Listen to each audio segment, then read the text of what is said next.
Welcome students and my dear parents.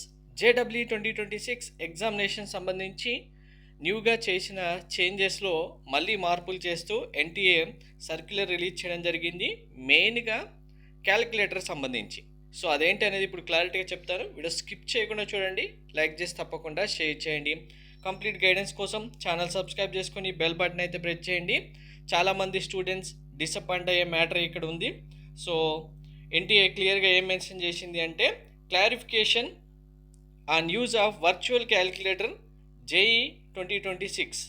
Virtual calculator CBT ఎగ్జామ్లో display అవుతుంది కంటిన్యూస్గా 3 hours అనేది ప్రీవియస్గా మెన్షన్ చేసింది, కానీ దానికి సంబంధించి క్లారిఫికేషన్ ఇస్తున్నామని చెప్పి క్లియర్గా ఏం మెన్షన్ చేసిందంటే, మేము ఇన్ఫర్మేషన్ బులెటిన్లో వర్చువల్ క్యాలిక్యులేటర్ సిబిటి మోడ్లో ఉంటుందని చెప్పాము. But however this future forms part of a generic test conducting platform and does not apply to JEE main conducted by NTA, as the use of calculator in any form is not permitted in the examination.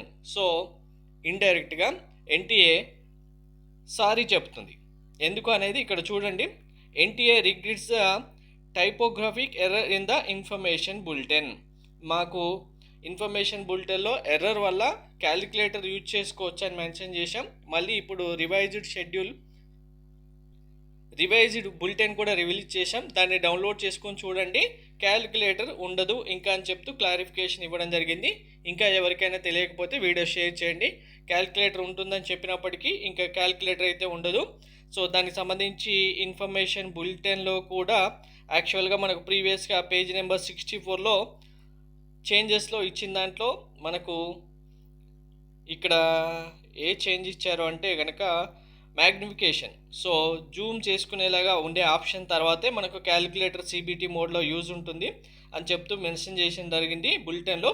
ఆ బులెటిన్లో ఇక్కడ అది కంప్లీట్గా ఇప్పుడు remove చేసేసి మళ్ళీ update చేయడం జరిగింది. సో క్యాలిక్యులేటర్ ఈ ఇయర్ అయితే ఉండదు, ఇంకా నెక్స్ట్ ఇయర్స్ కూడా ఉండవు. ఎందుకంటే క్లియర్గా ఇది ఓన్లీ టైపింగ్ ఎర్రర్ వల్లే వచ్చిందని చెప్తూ ఎన్టీఏ క్లారిఫికేషన్ ఇవ్వడం జరిగింది. Thank you.